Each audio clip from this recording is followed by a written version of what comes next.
1922, 4 years after the British conquest of Palestine, veteran British politician Arthur Balfour is holding a dinner party for some distinguished guests. British Prime Minister Lloyd George and the Secretary of State for Colonies Winston Churchill are present. All three British statesmen are trying to allay the worries of the renowned chemist and Zionist leader Dr. Chaim Weizmann. Weizmann is perturbed because some British authorities have publicly interpreted the Balfour Declaration contrary to Zionist wishes.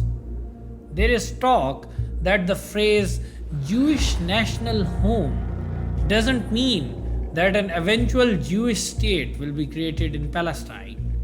It has been said that since the Jews have now equal rights in Palestine and can even freely migrate there from Europe, the Jewish national home has thus been established, and Britain has fulfilled her obligations under the Balfour Declaration.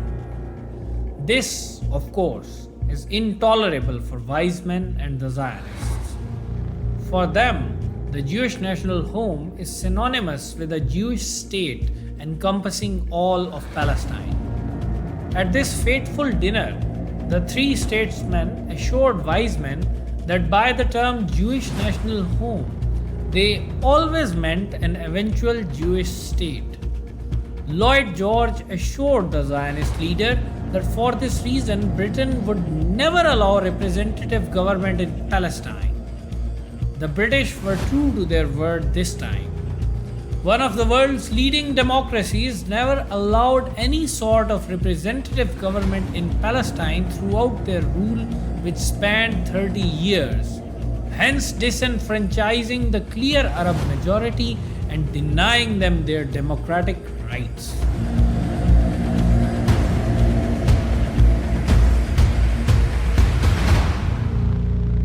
I am Dr. Hassan Bukhari, and this is the third episode of our series Palestine versus Israel. In the previous episode, we had discussed the First World War in the Middle East and the end of Ottoman power there after a rule of 400 years.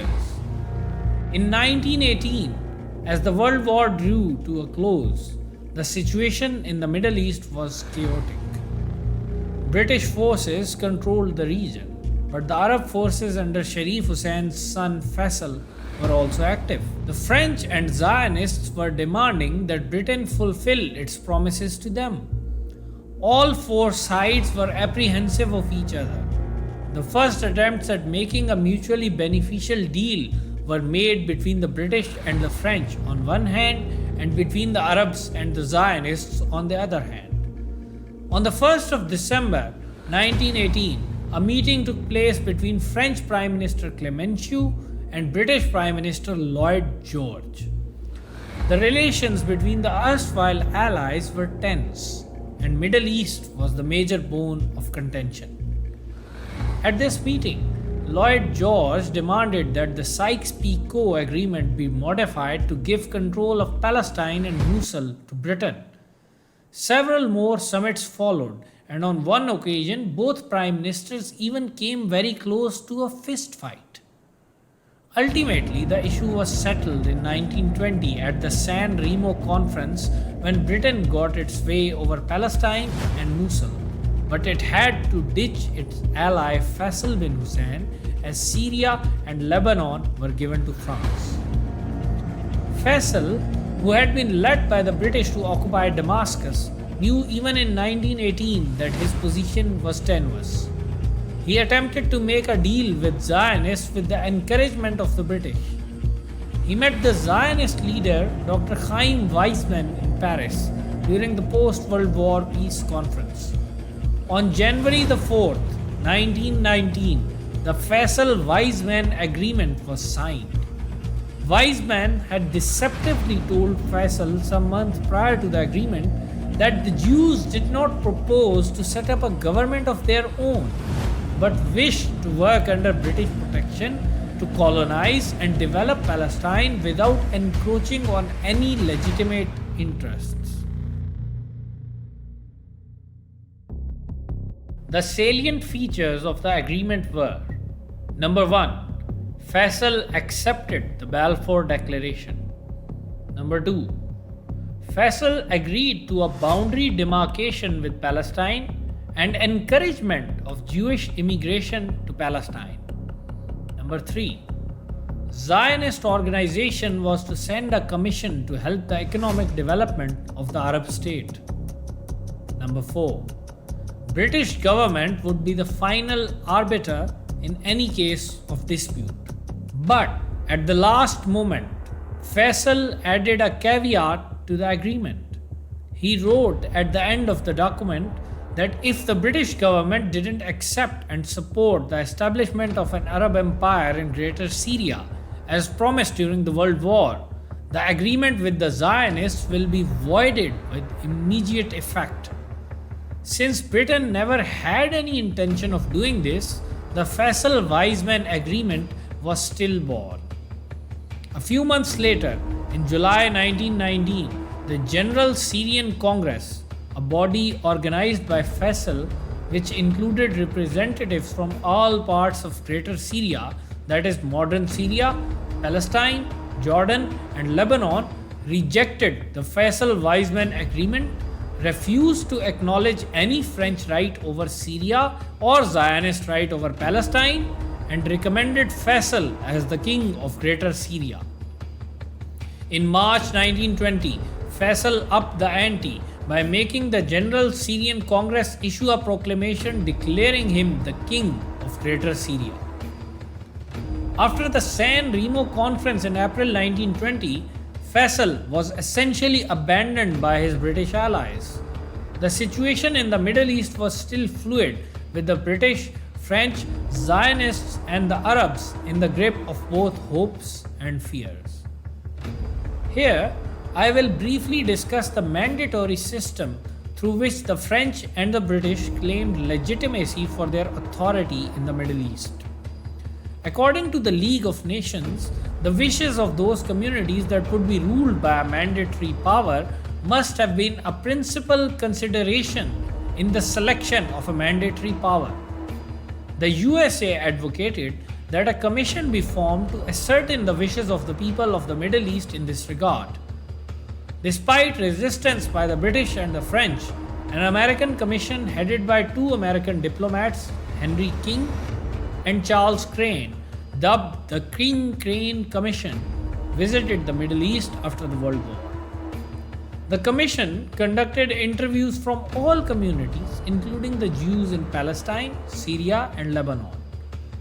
It recommended that one unified Arab state, headed by Faisal bin Hussein, should be created, including modern Syria, Lebanon, and Palestine. The vast majority of interviewees expressed a desire for the USA to serve as the mandatory power, as the USA didn't have the reputation of being a colonial power, unlike Britain or France. The second choice was Britain. In its report, the Commission also recommended restricting the Zionist ambitions. It ruled out a Jewish state and merely recommended that Jewish immigration to Palestine be allowed and a Jewish national home be managed within the Arab state. The King-Crane Commission's recommendations were ignored by Britain and France, and the USA didn't make any effort to implement these recommendations. Contrary to the League of Nations' explicit laws and the wishes of the local populace, Britain and France divided the Middle East between them and sought to establish colonial governments under the garb of the mandatory system. Such flagrant disregard of international law by its leading democratic proponents led to its delegitimization and became a cause for the rise of fascist dictators like Mussolini and Hitler a few years later. After the San Remo Conference, France decided to dislodge Faisal bin Hussein from Syria promptly. France started sending troops to Lebanon and Syria under General Gouraud. Finally, the French marched on Damascus in July 1920. On the 24th of July 1920, some 4,000 poorly armed and trained Arab troops confronted a French army of 12,000 at Khan Maysalun. The Arabs were commanded by a former Ottoman officer Yusuf al-Azma, who was serving as Faisal's defense minister. Contrary to French expectations, the battle didn't turn out to be a one-sided rout. The Arabs fought fiercely, and Yusuf al-Azma led from the front. Only after the killing of Yusuf al-Azma with a direct hit did the resistance collapse. About 150 Arabs were killed in the Battle of Maysalun, whereas the French suffered 200 casualties, included 42 killed in action. Immediately after the battle, Faisal fled and the French entered Damascus. According to a famous anecdote, General Gouraud, the French commander, entered Saladin's tomb in Damascus, put his boot on Saladin's grave, and said, "Awake, Saladin, we have returned." Thus, Sharif Hussein's dream of a united Arab empire under his dynasty was shattered. But the British did dole out some crumbs to their proteges. In March 1921, at a conference in Cairo, the British colonial secretary Winston Churchill declared Faisal bin Hussein the puppet king of Iraq under the British. Ignoring the objections of the Zionists, the British also partitioned Palestine into two parts and named the part east of the Jordan River Transjordan. Faisal's brother Abdullah was installed as the king in Transjordan. The British mandatory government in Palestine began in July 1920 when the first High Commissioner of Palestine, Herbert Samuel, took office. Samuel was a dedicated Zionist, and his appointment was a clear message to both the Arabs and the Zionists about British preferences. Jewish government employees were paid higher salaries than Arabs. The logic proffered was that as Europeans, the Jews required more money. The Zionists could also fly their flag, but the Arabs were prohibited. The British also curbed the vocal Palestinian Arab Christian community, which constituted about 10% of the total population of Palestine. According to Joshua Porath, the British deliberately marginalized Palestinian Christians in part because their anti-Zionist stance could resonate with core religionists in the Western world. As a result of Arab disappointment with the British and the British partiality towards the Zionists, hatred and resentment grew. Major riots occurred in May 1921 in which dozens of Arabs and Zionists were killed. Both the Arabs and Zionists began to organize themselves politically under the British mandate as they believed that the British occupation will be temporary. The Arabs created the Arab Executive, but this organization didn't prove much effective due to the financial and educational weaknesses of the Arab community and the constant infighting amongst its leaders. Haj Amin al-Husseini emerged as the leader of the Arabs in January 1922 after he became head of the Supreme Muslim Council, which oversaw all appointments to religious offices in Palestine's Muslim community. But Amin al-Husseini was a scion of the Husseini family of Jerusalem, and their rivals, the Nashashibi family, led by Raghib al-Nashashibi, opposed him vehemently. The Nashashibis developed a reputation for being soft on Zionism and even received funds and stipends from the Palestine Zionist Executive, the primary Zionist political platform in Palestine during the 1920s. But this acceptance of bribes from the Zionists wasn't restricted to the Nashashibis, and according to Joshua Porath, on occasion Musa Kazim al-Husseini, president of the Arab Executive and a prominent member of the Husseini family, also received funds from the Palestine Zionist Executive's Arab Department. In this way, the Zionists smartly used bribery and inducements to play off the prominent Arab families against each other. The Zionists were much more successful than the Arabs in the matter of political organization. The British administration was more sympathetic to them and they were way ahead of the Arabs financially. They were also more educated and motivated. In 1920, the Zionists founded the labor organization Histadrut, whose main aim was to exclude Arab labor from Jewish settlements and foster a spirit of labor solidarity throughout the Jewish community in Palestine. The Histadrut became the main arm of left-wing labor Zionism headed by David Ben-Gurion. In 1920, the Zionists also created a paramilitary organization called Haganah. It served as the private army of the Zionists in Palestine. Basically, while the Arabs squabbled among themselves, the Zionists were already building a shadow state in Palestine under British tutelage, complete with its own military, financial, political, and executive institutions. Still, the Zionists had their mutual differences as well. There were the overseas Zionists in Europe, headed by Chaim Weizmann, the left-wing Zionists under David Ben-Gurion, and the revisionist Zionists led by Zeev Jabotinsky. The first group lobbied for the Zionists in Europe, but the other two groups soon began to dominate the political scene of Zionists in Palestine. In 1929, the Palestine Zionist executive was restructured, enlarged, and renamed the Jewish Agency. In 1930, Ben-Gurion founded the Mapai Party, which later grew into the Israeli Labour Party and ruled Israel for several decades. Mapai Party gained 40% of the votes for delegates to the 1931 Zionist Congress and 44% in 1933. And by the latter year, it had become the most powerful bloc within the Jewish Agency. Mapai's closest rivals were the revisionists led by Jabotinsky.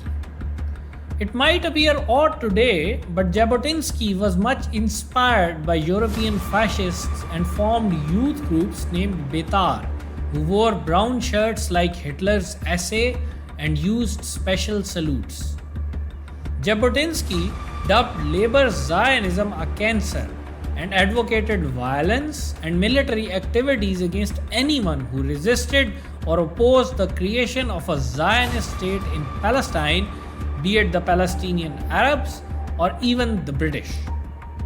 Like the European fascists, Jabotinsky thought that political activism based on class divisions and socialism weakened the nation, and private investment and the bourgeoisie were pivotal in strengthening the nation politically.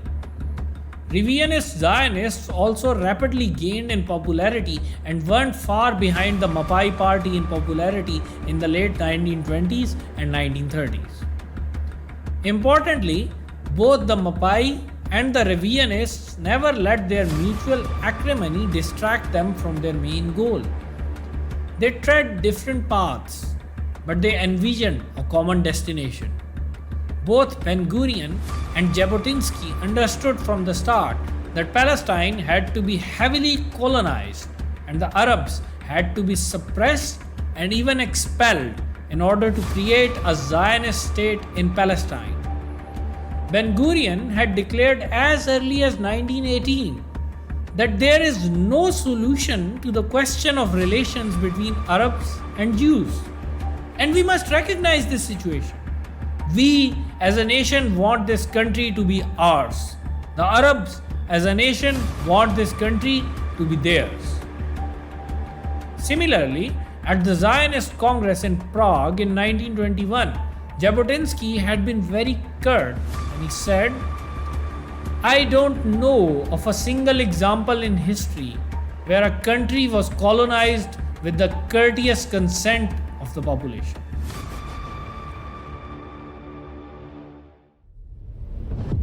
A key political battle between the Arabs and the Zionists in Palestine revolved around the formation of a representative body or an assembly elected through a free election. The Zionists were absolutely opposed to any kind of democratically elected body in mandatory Palestine because they were vastly outnumbered. Since Britain was a democracy, it had to make a show of creating or attempting to create a democratically elected council or assembly. In 1922, Britain drafted a constitution for Palestine. In this document, it was recommended that a consultative council be created that would advise the High Commissioner. This council wouldn't have any executive power, and only 12 out of its 23 members were to be elected. The 12 elected seats were allotted to each community according to its population. 8 seats were allotted to the Muslims, 2 to Christians, and 2 to Jews.